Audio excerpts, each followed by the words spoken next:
मैं बोल रहा हूँ, आप भी जवाब दे देना दोनों हाथ उठा करके। जिसकी जितनी संख्या भारी, जोर से ताकत लगा के बोल। जिसकी जितनी संख्या भारी, जोर से ताकत लगाओ। जिसकी जितनी संख्या भारी, जिसकी जितनी संख्या भारी, जिसकी जितनी संख्या भारी, इसलिए हेमंत बाबू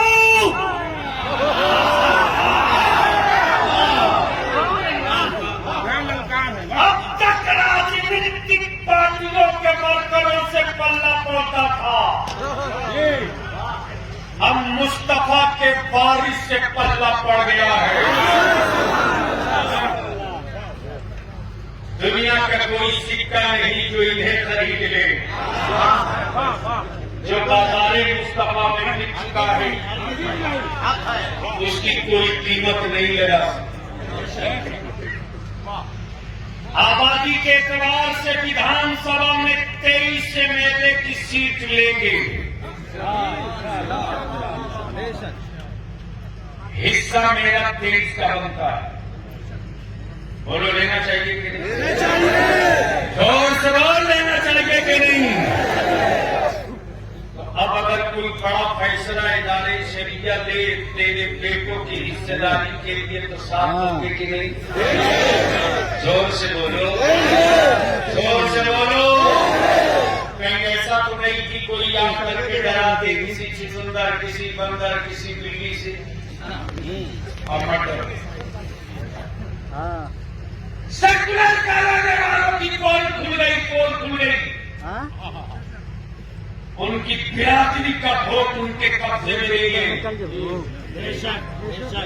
मुसलमानों के वोट पर सत्ता में राजा बनने वालों, मुसलमानों ने भी तय कर लिया है कि अब अपने बच्चों को भीख का कटोरा नहीं देंगे, सत्ता की चाबी देंगे।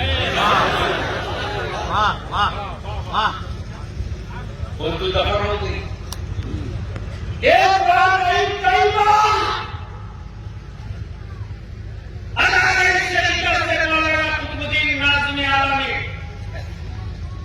हेमंत सरकार को मेमोरेंडम देकर कहा मदरसा बोर्ड कायम करो। 592 मदरसे जिस तबके में खो गया उसको मंजूरी देकर इमदादी बनाओ। उर्दू स्कूलों को जो हिंदी में मर्ज किया गया उसको रोकने के लिए चिट्ठी कैबिनेट से निकाल कर स्थगित करो।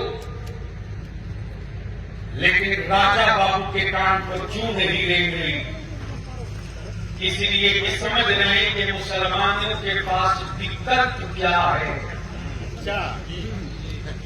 ये तो मजबूर है, जाएंगे कहां? तो पलामू के पीरों की धरती से बलियानी कहता है अल्लामा मुजाहिद साहब, ये पलामू वो मिट्टी है जो आज गढ़वा बना है। पलामू वो मिट्टी है, लातेहार वो मिट्टी है, गढ़वा वो मिट्टी है कि जब सुभाष चंद्र बोस ने आजाद हिंद फौज बनाई थी तो उनकी गाड़ी का ड्राइवर कोई बंगाल में नहीं था, उनकी गाड़ी का ड्राइवर इसी गढ़वा के गांव का था।